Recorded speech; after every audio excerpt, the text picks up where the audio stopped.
So firstly, you've got one that you faced through the door in Ryan Tafazoli.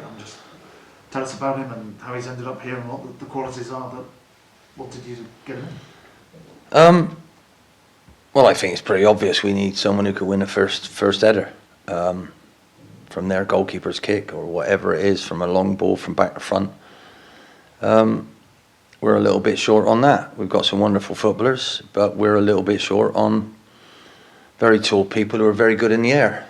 And delighted to have Ryan Tafazoli with us, because you won't get a more deadly first contactor in the game, who went to Hong Kong last season, but he was part of Wycombe's DNA for years. Obviously, I know all about Wycombe because Gareth Ainsworth built it, and he was one of my players for quite a few years. So absolutely delighted, shocked and delighted that he was A, available, B, we could get him, and C, that he wanted to come. So, and he wanted to come for all the right reasons, which is us being ambitious and him seeing what we did last year and wanting to be part of it. So after a bad week, we've had a good one. That's what you got to do in football. How confident are you that he can be a really significant impact on your kind of set piece issues? Totally confident, because he's got experience.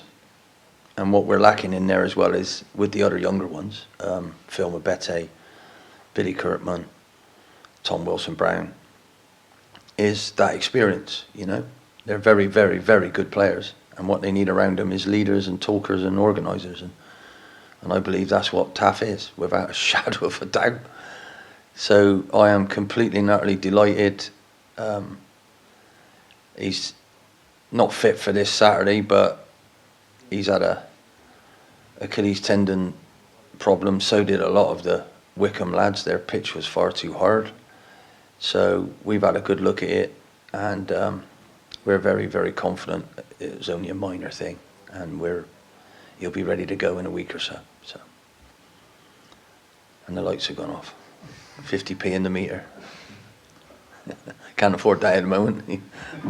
No, just let the lights be like that. No, honestly, I'm so excited. I lost my leaders years and years ago. They've all retired or turned to management or whatever it is. They're all too old. So now I need some new ones, and I think Roy's definitely going to be one of them. How he looks after himself.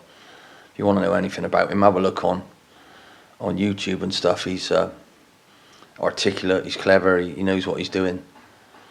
And his wife, you know, so well done to him. I'm delighted they wanted her. I'm delighted he's as excited to come here as I am. So that's the thing that's got me, is our reputation starting to build. Hopefully we can build it even more after last weekend and the change around of what we had to do because who was injured, and how well the lads did it. Scored the best goal, even better than the one at Oldham, that I've seen in a long, long time. So we've got to stick with what we're going to try and do and what we're going to teach, and make it a school of learning. And you can't do that unless you've got other people who've lived through it and seen it and done it. And it's absolutely vital that the talking and understanding, and when you look around the dressing room, that and the team, there's a long throw coming. You got a senior one goes, oh, I got that. You get there, bang, and away it goes. I swear to you, we wouldn't have lost to Barnet if Harry wouldn't have got injured, because he'd have won that first header for their first goal. And end up, looked at disaster. We lost 2-0. We've lost Harry, and now, luckily for me, we've been able to do some other things. The chairman's been absolutely unbelievable what he's done. His ambition shines through, and I've never had support like this. So all I want to do is repay that by working hard, because no one gets promoted without earning it. I don't want to even talk about that. What we got to do is turn into a team that believes that they're not bad and works hard and never gives up, and then the characters should drag us through. And Taft's one of them all over. He's got it stamped on his forehead. do you feel with the additional, possibly additions, you're able to make that you do have that kind of platform and depth you need to have the kind of successful season the chairman's clearly aiming for? You never know what's around the corner in life, as we found out last week. You never know, and it can be unbelievably cruel. But what you have to do is, as a club, you have to work towards it. And the size of us, where we are, all the bits and pieces we got running, I'm not sure it's right. Because we're a second division club, which is fourth tier club. I'm not sure we need all of this yet. What we need to do is focus on where we're going with the first team and try and get the first team over the line into the next division, and then sort of adding bits on. I wouldn't be building a huge mansion and have none of it finished. I'd be living in one room, making that room the best room you've ever seen, and then make sure that that's exactly how you want it, tip top drawer, all of it, and then you can add another room after. And then you finish that one, and then you finish that one. To me, we've seemed like we've gone like that. We've got this huge villa, and we haven't finished any bit of it. And that's what the chairman's being told. Well, for me, whoa, hold on. We're not a championship club yet. So do you need all these other things? I'm not sure you do. But we need a good pitch. Chairman's paid for that. Himself, not out of the budget. I can safely say that now. Right? I didn't want to say it all the time out there because I wanted people to think we had no money. So they'll be signing for less money, won't they? I'm not stupid, but I can't believe what Clem has done, and I shall be forever grateful to give me the best chance I've ever had to do something that I have had set in the back of my mind all my life. I want to build a football club. I want to be able to be at the figurehead of helping the club grow and build and build and build and build and build.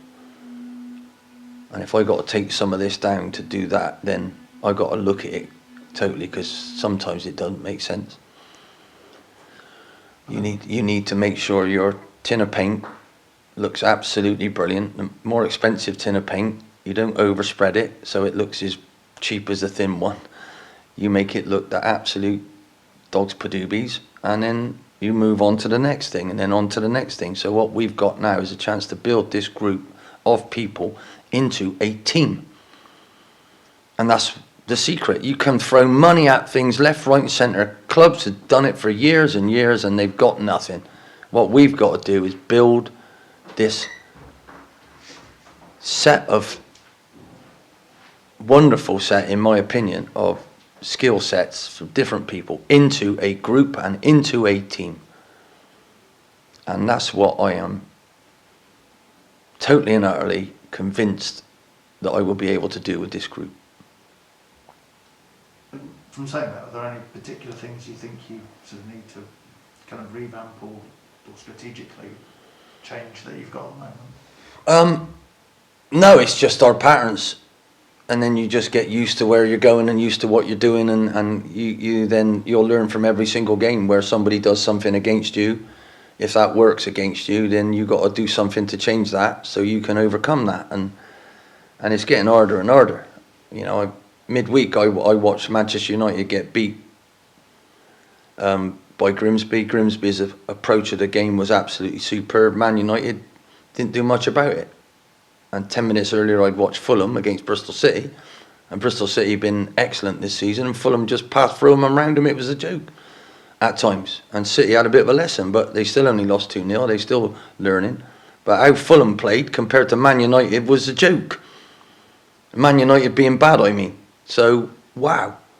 Anything's possible in life, but what we have to do is look at these patterns, show the lads, keep working, keep going, put up with mistakes, be positive, be confident, and we have no excuses anywhere now. No excuses. But our problem is we are not the club that we all think we are. We are a fourth tier football club, and I'm not happy about that. For our fan base, which we've always had, and we've lost it recently, should be a much bigger club than that, but we're not. So let's get to grips with that, and let's start to deal with it in the right way. And that's every minute of every day.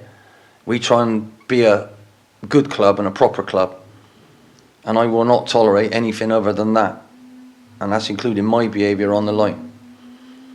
I need to make sure that I am professional in no matter what I do, and my team is professional. And over the last couple of weeks, things have come back to haunt us. Throwing seats at other people is not Swindon. We don't want that. Over celebrating the goal when someone else scores in their own net against us as a team is not what we want. That comes back to haunt you. We need to be squeaky clean and work forward and be a fantastic family community club, which we are. And I'd say 98% of our people are exactly that, and that's what I want to do it for. That's who I want to work for, and that's what I want to be proud of, our football club. And I believe the squad that I've put together will learn that that's how I am, and I don't want them to step out of line. And with the people that I'm bringing, I think they'll help me do that. And when I got the other people back who are fit, like Ollie Clark and what have you, they will help me do that. It's a massive loss in Harry, because he was helping me do that.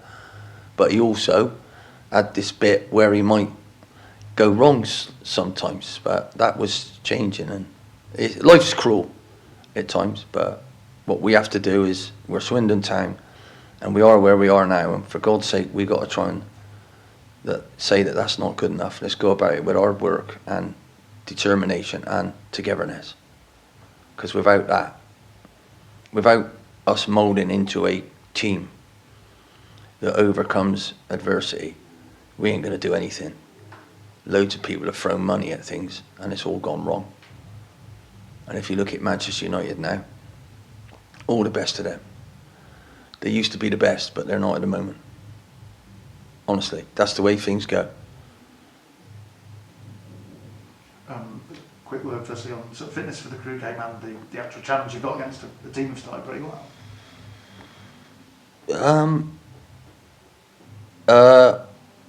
Good news is Ollie Clark might be back in the fold. Trained yesterday. Smashed everybody. I just don't understand him.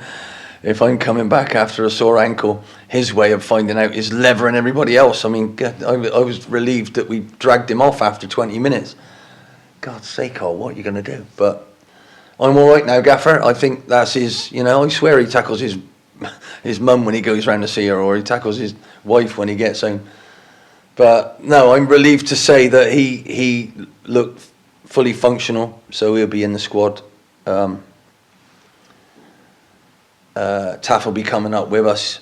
He won't be in the squad, but and everybody else is fit from last week. There's no knocks, there's no bumps, there's no bruises.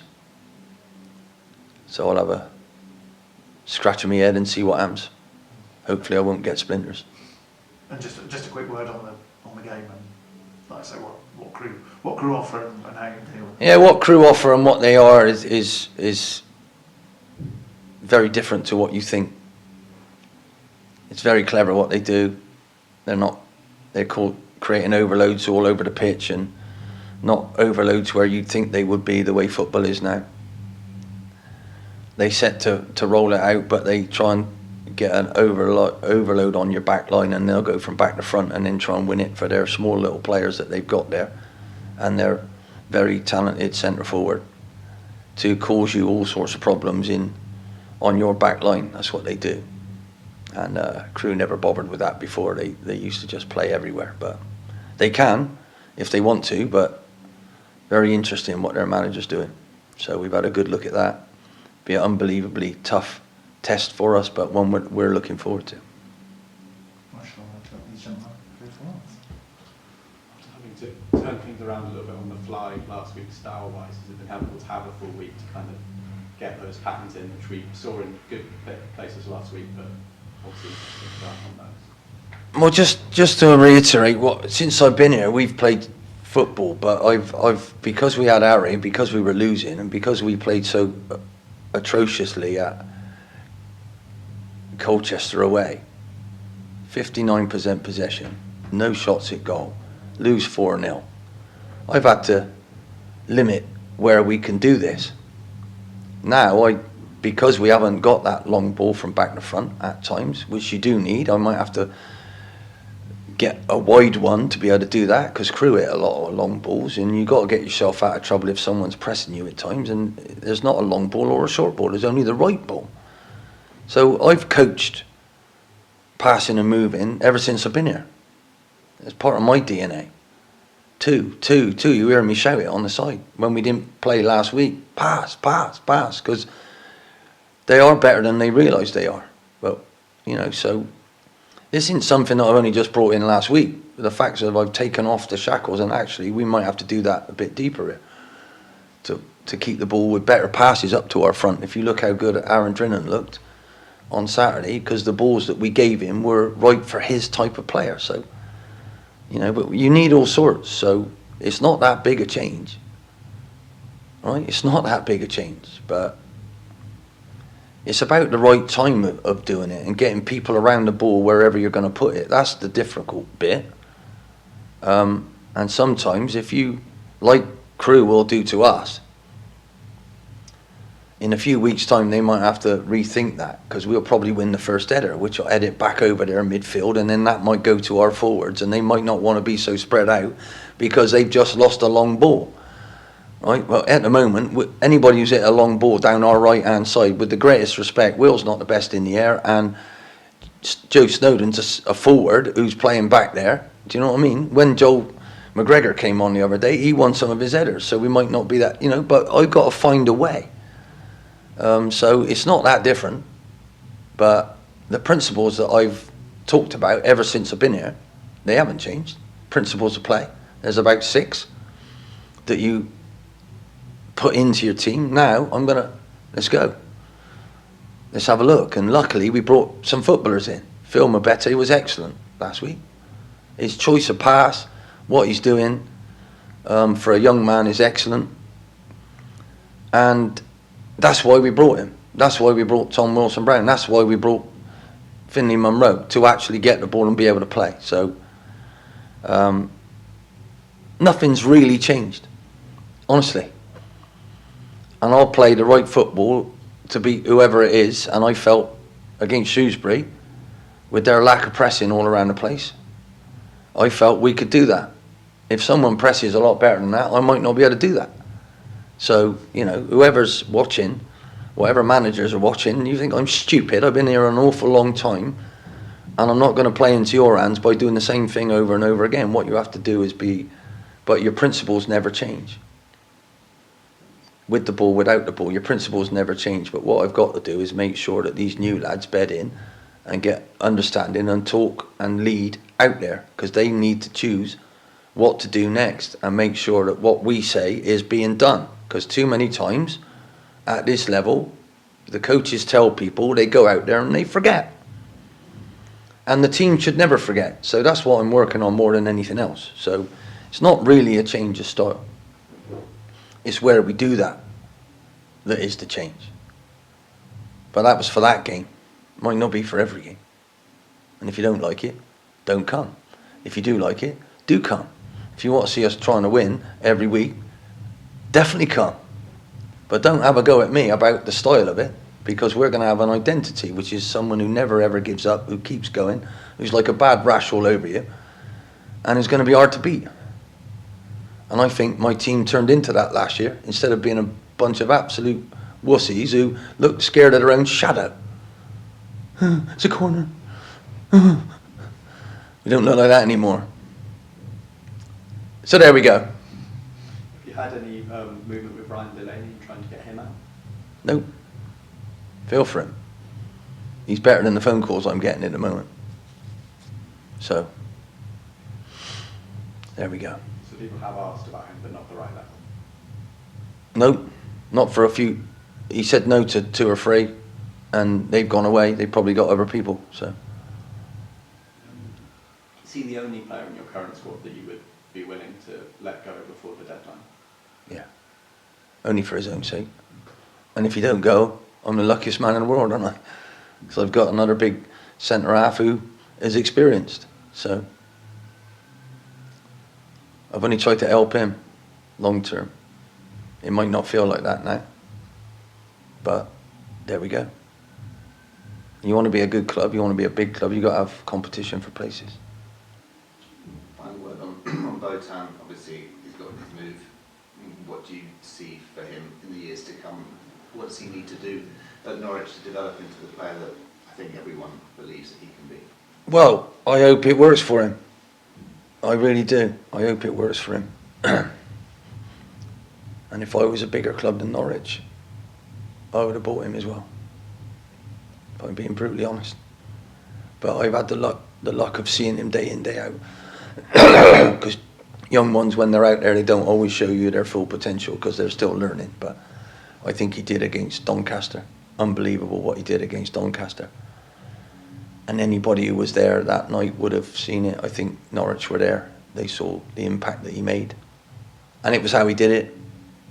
With his left foot on that outside right, with his left foot, that's not normal. And how he runs with it, so, and he had an end product, so he'll get that over and over again. But it's important also that we've just seen Harry get injured, you know, in an innocuous challenge. This boy's got his whole future ahead of him, and if he's already brave enough to say that I don't see my development being here, then I've had to weigh that up as well. Am I standing in his way?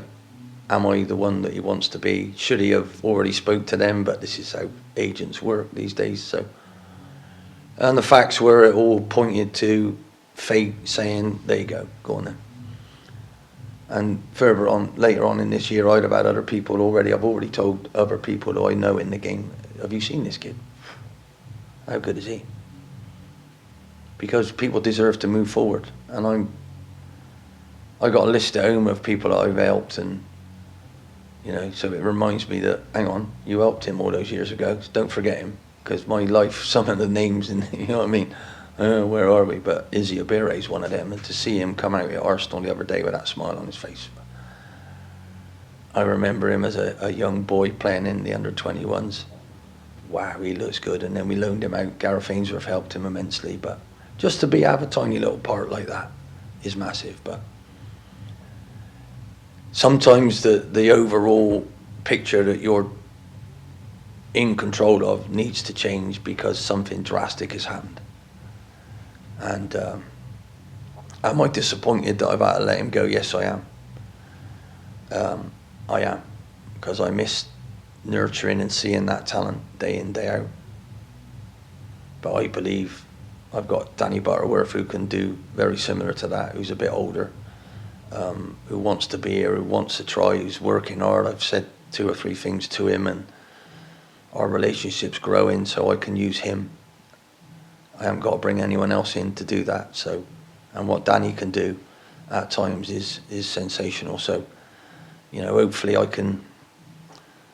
Don't get me wrong, we are weakened because of what I think his talent is, but not so much. If I strengthen somewhere else, I think the balance will be right. But and it's also deep down, do our fans want someone who really wants to go somewhere else? And I noticed a slight difference in that when he came on the other week and he got 1 or 2 things wrong. So all I want to say and all I want to finish on, I wish him and his family all the very, very best, and I've got no doubts we'll make a lot of money on him in the future. That's what I believe. And he'll have a fantastic career. Injury with no injuries. So, occupational hazard. But I wish him all the very, very, very, very, very best, without a shadow of a doubt.